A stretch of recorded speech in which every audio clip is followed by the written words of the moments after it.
Hello दोस्तों आप सबका आपके अपने चैनल में स्वागत है। आज हम बात करेंगे एक कहानी की जिसका नाम है जज का अपनी माँ के साथ न्याय। जज साहब ने आश्रम में अपनी माँ का ध्यान रखने के लिए आश्रम के चौकीदार से दोस्ती कर ली और उसे कुछ पैसे भी दे दिए। चौकीदार के पूछने पर जज साहब ने चौकीदार को अपने दिल की बात आंखों में आंसुओं के साथ बता दी कि घर में पत्नी है जो मां के साथ बदतमीजी से पेश आती है और पत्नी के कहने पर दोनों बच्चों ने मां से बात करनी ही बंद कर दी है। मां को अकेलापन लगने लगा है और इन सब वजहों से दिन भर रोती रहती थी, इसीलिए उसे आश्रम छोड़ने के लिए आ गए। तो तब चौकीदार ने कहा, जज साहब आपके सामने सारे सबूत थे कि कौन सही है और कौन गलत, लेकिन अपनी ही मां के साथ न्याय नहीं कर पाए तो औरों के साथ क्या न्याय करते होंगे आप।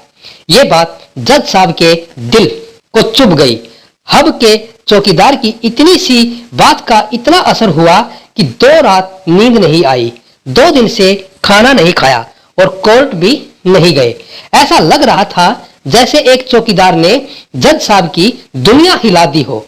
तीसरे दिन जज साहब अपने रूम से बाहर आए। पत्नी और बच्चे खाना लेकर इसी इंतजार में खड़े थे कि जज साहब कब खाना खाएंगे। अभी जज साहब ने एक कागज पत्नी को और 2 अलग अलग कागज अपने बच्चों के हाथ में थमा दिए। कागज की एक लाइन पढ़ी तो पत्नी के हाथों में से थाली गिर गई।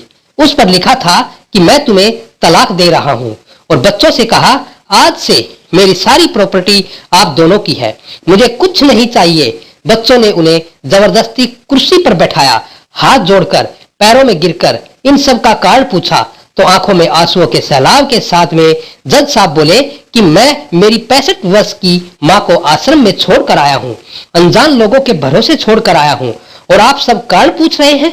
हम लोगों को शर्म आनी चाहिए।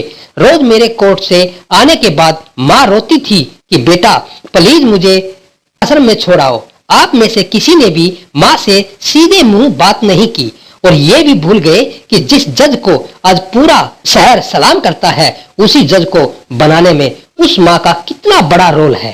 कभी दूसरों के घरों में काम करने जाती थी तब भी मुझे अकेला नहीं छोड़ती थी। ऐसी भगवान समान मां को मैंने आश्रम में छोड़ दिया, और वो भी ऐसे लोगों के भरोसे जिन्हें ये तक नहीं पता कि मां को क्या बीमारियां हैं। खुद को कोसते हुए जज साहब कहते हैं, दूसरों पर फैसले सुनाने वाला आज मैं खुद हार गया।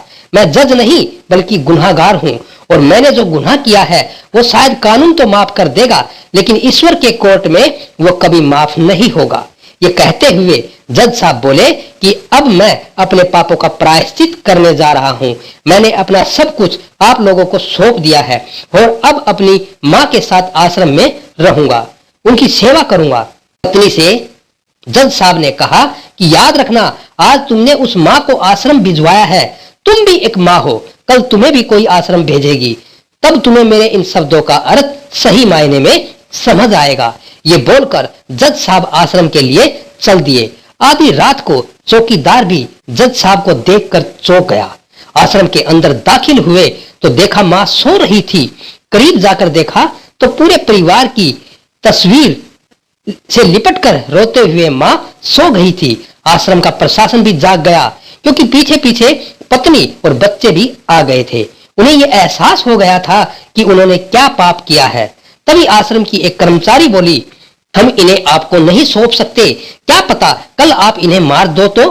ये सुनते ही जज साहब की पत्नी को दिल में बहुत दर्द हुआ।